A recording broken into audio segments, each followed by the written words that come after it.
Guys, so I am back and I'm back to making videos full time, back to work full time since past Wednesday and back from my vacation. I appreciate your support. I appreciate some of the nice messages I received, a few emails as well, and appreciate your prayers. And I appreciate you supporting this channel. Now, today we will look into Dream Theater, which is a progressive metal band. And for those of you who don't know this band, I'll give a little bit of a background. We'll read from their Wikipedia page what Wikipedia has to say about them. We'll look into today into the symbolism on their album covers. We will look into some of the lyrics, and we will look into, well, expose some of that symbolism. But first of all, before we start, let's go to the scriptures. Deuteronomy chapter 18 verses 10 to 12 reads, "There shall not be found among you anyone that maketh his son or his daughter to pass through the fire, or that useth divination, or an observer of times, or an enchanter, or a witch, or a charmer, or a consulter with familiar spirits, or a wizard, or a necromancer. For all that do these things are an abomination unto the Lord. And because of these abominations, the Lord thy God doth drive them out from before thee." Verse 13 says, "Thou shalt be perfect with the Lord thy God." So, let's go and read a little bit about this band. Dream Theater is an American progressive metal band formed in 1985 under the name Majesty by John Petrucci, John Mayung, and Mike Portnoy, all natives of Long Island, New York, while they attended Berklee College of Music in Boston, Massachusetts. They subsequently dropped out of their studies to concentrate further on the band that would eventually become Dream Theater. The current lineup consists of Petrucci, Mayung, James Labrie, Jordan Rudess, and drummer Mike Mangini. Now, this is not your typical Justin Bieber kind of music for the masses, Lady Gaga garbage. It's more type of a musician's music, and most of you know that I study music and all of that, used to, and be a musician. So for me, this was a band that I really used to listen to a lot, and I can make a whole series talking about this band, but we're not going to talk in this video about their musicianship or any of their skills on instruments, singing and all of that, and in songwriting. No, we will just expose them for the sickness that they are. Nevertheless, even though they're not, super mass mainstream music, as of 2018, it says here, Dream Theater has sold over 12 million records worldwide and has received 3 Grammy nominations, including 1 win last year. Along with Queensryche, Fate's Warning, the band has been referred to as one of the big 3 of the progressive metal genre, responsible for its development and popularization. The big 3 before that, in the 70s and the 80s, was Pink Floyd, Yes, and Emerson, Lake and Palmer. Now, let's take a look at the logo. The Dream Theater logo before we look into the albums, because it's very important, as it's pretty much on their albums. Visible, and it's there, and we'll take a look. Here we have the logo. Despite the band being forced to change their name, Dream Theater adopted a custom logo known as the Majesty symbol, a word mark which has appeared on the vast majority of their promotional material and on the front cover of every Dream Theater studio album. The Majesty symbol derived from Mary Queen of Scots' mark, which was reworked by Charlie Dominici for use on the album work When Dreaming They Unite. If you take a look at this, you can see clearly an effeminate man with a one-eye symbolism and the logo being branded on his chest. Now, let's take a look at the logo itself. You can see, number one, it's very occultic. If you look at it really, really well and observe it, you can see the Masonic square and the compass right here, like right here, and then of course, as above, so below, the 3 pillars. The 3 stand for 3 up, 3 down, 3 up, which means 33, which is the highest degree in the Scottish Rite Freemasonry. And of course, here you have the pyramid with the A. You have an upside down pyramid as well here, and with the A there's another pyramid. So you can clearly see that this is pretty occult. Now, let's take a look at some of the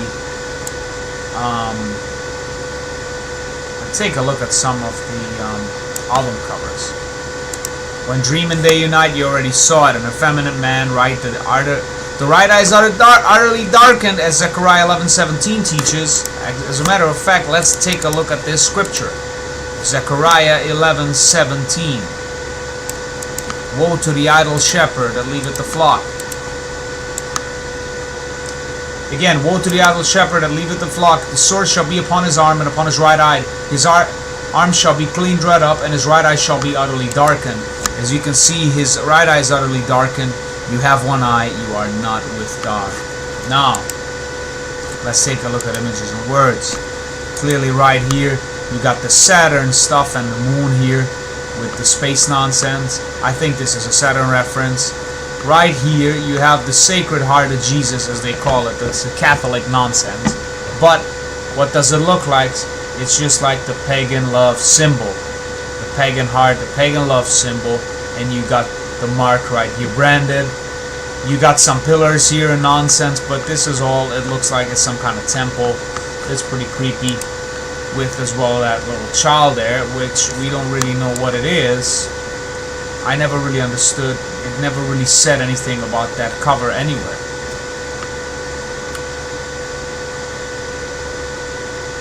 Doesn't say much about the artwork. Yeah, not really. I can't find anything here. But anyway, let's continue. Let's take a look at Awake, which is as well very telling. Right here, you got the Saturn reference. You got the moon reference here. You got the symbol right here. Their symbol right here on the floor. And then you have here the mirror reference, which has significant meaning in MK Ultra Mind Control, which at some point maybe I might do a separate video on MK Ultra Symbolism. Well, let's see if I feel led to. But right here you see the man in the mirror with the one-eye symbolism. Clear as day. Now, let's take a look into these other ones. Metropolis, scenes from a memory. You can see right here two of these symbols, and it's right centered on the one eye. And this is one of those concept albums like a rock opera. Notice here with the witchcraft, because these people are necromancers, they are wizards, they are into witchcraft. Right here in Act 1, just start reading it. It says, Metropolis, Part 2, scenes from a memory opens to Nicholas, a troubled man going through past life regression therapy in a hypnotic trance induced by his hypnotherapist. So it tells you that all of this is nonsense. Hypnotherapy is all satanic, is all garbage. It's in putting you in a trance, hypnotizing you, which is 100% satanic. Now, 6 degrees of inner turbulence is not much on here really, but I believe I remember inside the album there was some one-eye symbolisms and stuff. If you take a look at the next album, which is Train of Thought, is one of the most obvious ones. You got the one-eye symbolism right there on the album cover. You got the ravens. I believe these are ravens. I exposed the ravens before the raven symbolism, so we don't have to take a look at that right now. And so yeah, that's that. Let's take a look at another one. The next one after that is Octavarium. And Octavarium has again the symbol right here. But Octavarium is very interesting because inside the album there's some clues. If you inside the CD, first of all, here we have it. This is from the CD booklet. You got right here a hexagram, right? 8. It's a hexagram, right? 1, 2, 3, 4, 5, 6, 7, 8. Yeah. And right in the hexagram you have the pentagram. Okay. Right there you have the pentagram. Now, that's inside the CD cover. I had the CD, so I know that. Right here as well you have the hexagram. You got the back of the CD, and what I find even more interesting, right on the CD you have the pentagram right here again inside this inside the hexagram, and at the back cover you have all of them with the one-eye symbolism. You see all of them are, especially here John Petrucci, one-eye symbolism, James Labrie right here, one-eye symbolism, my part, all one-eye symbolism. What? The right eye is utterly darkened, just as Zechariah 11:17 says, Woe to the idle shepherd, leaveth the flock, the sword shall be upon his right arm and upon his right eye, his arm shall be clean dried up, and his right eye shall be utterly darkened. Your eye is darkened, you have one eye, you're not with God. So, systematic chaos. There's some ants right here, and there's specific ant symbolism in Freemasonry as well. We have black clouds and silver linings. If we take a look at that one, black clouds and silver linings, you will clearly see. Let's take a look at the album cover. Let's see if I can find a better.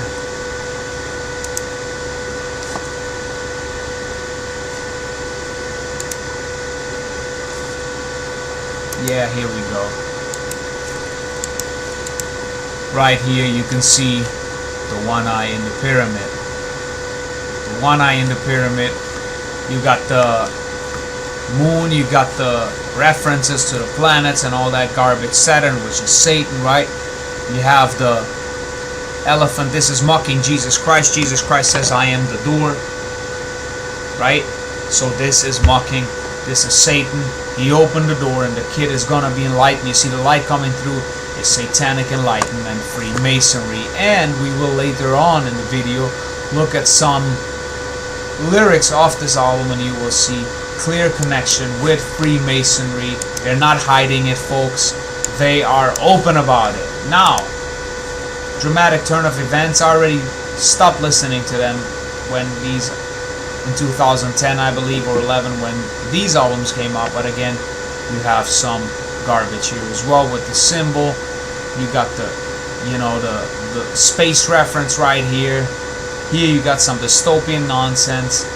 Here you have the skull and bones 322 merging man and machine right here, AI garbage. And there's probably symbolism in the last album as well. We don't have to look into this now. Why? Because we're gonna focus on something else. This album I didn't show you, which was their most commercial album. The fourth album, which is called Falling Into Infinity. They already had like a, we're on MTV with a few singles off this album. They started working with Desmond Child, and Kevin Shirley, one of the biggest rock music producers, also produced this album, which of course they sold out basically. It became mainstream on this album. It's called Falling Into Infinity. As you can see here, the also famous infinity symbol. Well, the infinity symbol has not just one meaning. As we know with these symbols, they all have more than one meaning. So what is the infinity symbol? It's called the Vesica Pisces, and right now we're going to take a look at the Vesica Pisces, and we're going to expose the symbol because it is very important for you to know. And it's not one of those symbols that is as blatantly obvious as the one eye symbolism and you know, and the pyramid and all of that garbage, or the 666. I know. Let's take a look at the Vesica Pisces, because this symbol has a lot of deep meaning, and we're going to go and expose it right now. So without further ado, let's start. Ancient Mesopotamian beliefs. As you can see right here, this is the Vesica Pisces, the same symbol as on the album. Ancient Mesopotamian beliefs, the Vesica Pisces. The Vesica Pisces is a symbol denoting the space formed by the intersection of two congruent circles, each centered around the other. In Latin, Vesica Pisces means bladder of a fish, reflecting the shape's resemblance to the conjoined dual air bladders found in most fish. Associated with many different meanings, the Vesica Pisces symbolizes the woman's womb, fertility, and naturally the mother, idoless, idol as in goddess, should be with small g, figure in ancient beliefs and religious traditions. When the womb symbol, one of the most basic symbols of the idoless, was symbolized as the Vesica Pisces, this shape was considered in a similar form to the fish. The Vesica Pisces is given a name to the area where two circles intersect and are fundamental key of sacred geometry. In many of the ancient traditions, the holy being, the creator energy, was represented by the circle. Again, who is the master of the universe? Who is the great architect in Freemasonry? Is Lucifer. Okay? So Lucifer is the great architect of the universe. It's not God for them, folks. It's Lucifer. We already know that. Let's continue reading. perfect shape and proportion signify the Creator who had no beginning and no end. This is the creative energy that was believed to have existed before the universe was created in the beginning, when there was no creature yet. So right now they're trying to tell you that this is God, right? Jehovah God. But we know that they're lying, okay? Because only God has no beginning and no end. He's the Alpha and the Omega, right? But this is Lucifer counterfeiting. We know that Satan was created, so he is not eternal. Now, the intersection of this circle with the second circle represents the union of the masculine and feminine energies and the expansion of duality. The shape that emerges from the combination of these two energies symbolizes the third energy. In other words, according to the old narratives, this form began to symbolize the divine child. It is observed that symbols are always born with an essential meaning, but can turn into different forms of meanings over time. While one identical symbol, the vesica Pisces, and fish is shown a horizontal from the one is shown in vertical form. However, both symbols represent fertility in the womb. When the lens is arranged horizontal with its two overlaid circles placed one above the other, it symbolizes the interface between the physical and the spiritual worlds represented by the two circles. And this shape also resembles the Isis, the fish, the symbols of Christ, and has also been a symbol of life, the materialization of the spirit of Christ's mediation between heaven and earth. Now, vesica Pisces in different cultures. When the seed of life and flower life symbols, which are seen as an inseparable part of Mother Nature and Goddess, are placed on top of each other, many vesica Pisces symbols appear in horizontal and vertical forms. There are many vesica Pisces symbols inside the flower of life, which is the symbol of eternity and contains the sacred proportion of everything in the universe. Therefore, it is possible to say that the vesica Pisces is present and known in all areas where the flower life symbol is used. The length of each line in the flower life symbol corresponds to the width and the length of the vesica Pisces, and they all have a golden ratio. Therefore, it is possible to see vesica Pisces in almost every civilization where there are symbols of the flower of life and the seed of life. This ancient symbol was used by the ancient Egyptians in sacred geometry. Moreover, these symbols are frequently used in the ceiling decorations of architectural structures and wall paintings. You have here the ceiling decorations of the Prague Castle, and this is the flower of life symbol. It is through the vesica Pisces cosmic symbol, and although there is not enough evidence, some researchers attribute its origin to the MU. Therefore, it is possible to trace the origin of vesica Pisces back to ancient times. Vesica Pisces and monotheistic religions. It is possible to see the vesica Pisces in a Christian tradition, but it is not possible to date exactly when it was used. When it says Christian, this is speaking of Orthodox and Catholic. As we know, all this imagery is Catholic and Orthodox. This is not real Christianity, because it's known that most of the icons and images were destroyed during the iconoclasm period. For this reason, probably some of the depictions in which the vesica Pisces symbol may have been first used were destroyed. Despite this, it is seen that Jesus Christ is depicted in the vesica Pisces symbol in some depictions and paintings of later periods. In many reliefs in the Christian tradition, Jesus Christ is depicted inside the vesica Pisces oval. Symbolizes the Virgin Mary, who is thought of as a mother goddess, and her womb. We also mentioned that the fish symbol of Jesus Christ is actually the horizontal form of the vesica Pisces symbol. Here are the initials of the Greek word ichthys, fish, in the horizontal form. Vesica Pisces, which is associated with the womb. The Virgin Mary. These letters refer to the words Jesus Christos Theo Ios Soter, whatever, which means Jesus Christ, the Son of God, the Savior. It is thought that this symbol was used as of the 2nd century after Jesus. It is known that it was used in this way in ancient pagan times and symbolizes the uterus and the vagina. But over time, the symbolism of the fish became integrated with the physical and imaginary first symbol. Thus, the fish, which is mentioned both in the drawings and in various discourses, has actually come to represent the female energy that is the goddess.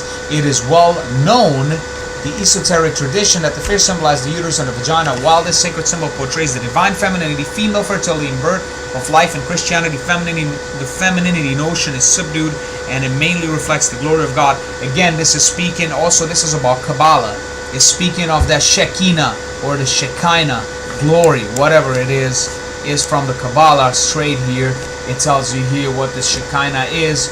In contemporary Jewish discourse, the term Shekinah most commonly refers to the divine feminine, the divine aspect of God, God as mother. Nonsense. If you look at this, if you take a look and start reading about Kabbalah, it's where it will come up. So this is 100%. There you go, Shekinah Wikipedia in Kabbalah, in Judaism, and Christianity, in Islam, but it's nowhere in the Bible. There is no word Shekinah in the Bible, or Shekinah, whatever you pronounce it. It doesn't really matter. It's all the same nonsense. Today, it is possible to come across the Vesica Piscis symbol in many places. It is possible to see that Jesus Christ is depicted in the symbol in many depictions, from tarot cards to various icons. This symbol, which is also included various geometric symbols such as the flower of life, is used in a wide area from decoration, materials to accessories. It is possible to see the symbol of the Vesica Piscis in every area related to the goddess, a symbol that comes from thousands of years ago and express the creative energy and fertility of the goddess. May the creative light within you never go out. Bunch of nonsense. Let's read another article about this, which is speaks here of the Vesica Piscis. Fascinating iconography of Vesica Piscis. Here you can see some of these pictures. You can see the blasphemy in this. God descended, the Holy Spirit descended like a dove, right, on Christ when he was baptized. He is descending on Mary, which is blasphemy. This is not God. Some guy with a long hair and beard in the sky. Here you can see the pyramid on his head and the halo, which is satanic to the core. Right here on the Mary, you can see the devil horns. This is all nonsense and blasphemy. I will link these links in the description. You can take a look at these pictures for yourself. Let's just read the article. The Vesica Piscis is considered to be a sacred symbol that is made of each intersection of two circles of the same radius, and the center of each circle lies on the circumference of the other. The exact origin of the symbol is unknown, but the symbol prominently originated from Pythagorean history, traversed the Christian iconography, and evolved in several modern architectures. The sacred symbol portrays the divine femininity, female fertility, and birth of life, but in Christianity, the femininity notion is subdued and it mainly reflects the glory of God. Vesica Piscis is a Latin word, and when literally translated, it means the vessel of the fish. It's derived by taking two circles of equal diameters, overlaying them in such a way that their circumferences touch each other's epicenters. The intersectional area is also called the mandorla, which is an Italian word for a little almond and looks like the shape of an almond. The fish had been a symbol in Christian iconography from the time that Jesus told his disciples to cast a net into the sea, and they pulled exactly 153 fishes, which is in the book of John, I believe. Vesica Piscis can be divided into four equal right triangles whose height and width expressed in the ratio 265:153. Thus, the number 153 holds a special significance in the book of John. The division of 265:153 is condensed to 1.73203, and the closest square root to number 3. Hence, 3 is called the measure of the fish. In Orthodox Christianity, Vesica Piscis was found in religious depictions of Jesus during the Gothic period. The arches, the windows, the vaults, and the porches of cathedrals are based on the Vesica Piscis geometry. Vesica Piscis as the womb of the universe. In the Greek and Roman mythology, Vesica Piscis, the mandorla, was associated with the idoless Venus and Aphrodite. You see, this is all paganism. Had a mythical connection with the fish. It was understood as a token of fecundity, procreation, and renewing of life. In the Buddhist tradition, the fish is a symbolic footprint of Buddha and denotes the emancipation from desires and attachments. Buddha himself is described as a fisher of men. This is blasphemy. Christ said, I will make you fishers of men. This is just the devil through his pagan religions, his false religions, exalting himself above all that is worshipped, right? So that he can sit in the temple and be God, right? Be like God. He wants to be like the Most High, showing himself that he is God, as 2 Thessalonians 2:3 teaches. As a matter of fact, let's take a look and go there right now. 2 Thessalonians chapter 2. Let no man deceive you by any means, for that day shall not come except there come a falling away first, and that man of sin be revealed, the son of perdition, who opposes and exalts himself above all that is called God or that is worshipped, so that he as God sit in the temple of God, shewing himself that he is God. Okay? So that's what he's doing. He's counterfeiting God. In Christianity, Jesus, the Son of God, depicted in the mandorla that resembles a birth canal or gate of life. Christ's death and resurrection opened the only possible gate between heaven and earth, the mandorla of divine glory. The mandorla is compared with a woman's vagina or vulva between the 12th, 17th century churches of England, Ireland, and Wales, whose origin was a mixture of pagan and Christian traditions, had seen stone carvings of a naked woman called Sheila Nagig, and the exaggerated vulva represents the Vesica Piscis. Sheila Nagigs are described as disgusting, offensive, or even evil. Euphemistically, they were called fertility figures, and because of their naked and rude bodies, a certain connection with the ancient cult of another goddess, they were considered as pagan idols. I really don't want to look at this statue, so let's try to, somehow get over. Yeah, there we go. All right. Vesica Pisces in modern architecture. It was kind of, gross. Vesica Pisces has been evolved from Christian iconography in modern buildings. For example, Washington Monument, St. Peter's Square in Rome depicts the symbol. I've been here before, twice, in the Vatican and in St. Peter's Square. And you can see right here the Vesica Pisces and bald shaft, the phallus, bald's phallus, standing right inside of it. It's all about sex. They're perverts. This is sex magic, as Crowley taught it. It's all about that sex nonsense, and how they're trying to get into this magic through sex and all of that garbage. So, all a bunch of nonsense. And you have it right here as well in Washington. The same bald shaft is standing right inside the Vesica Pisces. So they do worship the reproductive organs. And right here, the proportions of the Vesica Pisces have been included in the Sphinx and pyramids of Giza by the Egyptians. Mathematical interpretation of the Vesica Pisces. The Pythagoreans discovered some unique properties of the symbol in sacred geometry. Straight lines correspond to masculine energy, the curved lines to feminine energy. So when the masculine and feminine energy was added, 3 numbers were discovered that have the same infinite properties as pi. These numbers are 2, 3, and 5. The first number 2 is a sacred number used in Solomon's Temple, Jerusalem, and Torah in England. The second number 3, proportions of the mandala 265153 match with this number that is discussed in detail in Christian iconography. And number 5 is a number with which the golden ratio can be found. This is an important ratio used abundantly in our art and architecture. Conclusion: the Vesica Pisces is the most stable and visual symbol in the history of human beliefs and culture. Denotes the divine femininity, the beginning of new life, and unity. However, in Orthodox Christian iconography, feminine and vaginal notion of Vesica Pisces is completely undermined and has been only used as a visual device for depicting the glory of God. In Roman Christianity imagery, some hues of the archetypal feminine meaning are retained. And the last article right here mentions Kundalini. So this actually is very interesting. Only this article I came across that actually connected it with Kundalini. Vesica Pisces is a symbol for the merger of the polarities, inner unification, part of the process of the Kundalini awakening. Now this is some Gnostic witch, okay, that wrote this garbage. Throughout the ages, there have always been initiates, artists, and mystics who knew that Jesus was not born as Son of God, but had experienced the Kundalini awakening. This is blasphemy, and they're going to burn in hell for this nonsense. After which he was one with his divine Father. The Gospel writers have hidden the spiritual truth in their texts in inventive ways, including the use of symbolism and wordplay books. Because of the rigid attitude of the church, the truth could not be spoken aloud, but underground through esoteric groups such as the Freemasons, it found its way onto the canvas. The Vesica Pisces is the intersection of 2 equal semi-overlapping circles. The overlapping part is shaped like a stylized fish. The Vesica Pisces has the same esoteric meaning as the hexagram, the fusions of opposite. In Christianity, the fish Ichthus is one of the symbols of Christ. Historians differ on its origin. My book, John the Baptist Became Jesus Christ, I show the roots and the meaning of this symbol for Jesus. The Vesica Pisces stands for inner oneness and the end result of the process of Kundalini awakening. Garbage. From early Christian depictions, we can conclude that the fish was known to represent the Kundalini awakening. Below a number of examples from catacombs, tombs with, among other things, a fish-like Kundalini serpent wrapped around a trident or an anchor. Both represent the spine. We see the trident in several spiritual traditions as an attribute of the gods, as it stands for 3 energy channels. They are involved in the Kundalini process. An anchor is a metaphor for the merging of the 2 energy channels, the 2 anchor points, the Sasham-Nainada in the spine, and the top of the pineal gland, the ring of the anchor. The anchor has esoterically same meaning as the caduceus of the Greeks and the ankh of the Egyptians. Sign of the sacred marriage. This is from alchemy.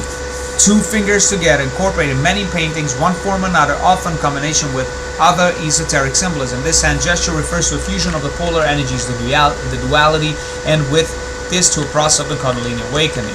In art, both the fish and 2 fish, whether in opposition, opposite directions, can be a reference to the Vesica Pisces. Of course, not every fish depicted has to have a deeper meaning. Practice makes perfect in discovering and interpreting symbolism. Now, like I said, I will leave this linked up. You can take a look at some of these pictures. But again, you have the merging, right? You have the male and the female as in alchemy. What do you get in the end? Baphomet. You get the devil merging the male and the female together. This is all paganism. This is all nonsense. And so we saw that same symbol right here on this album cover. Okay? This is all a bunch of garbage.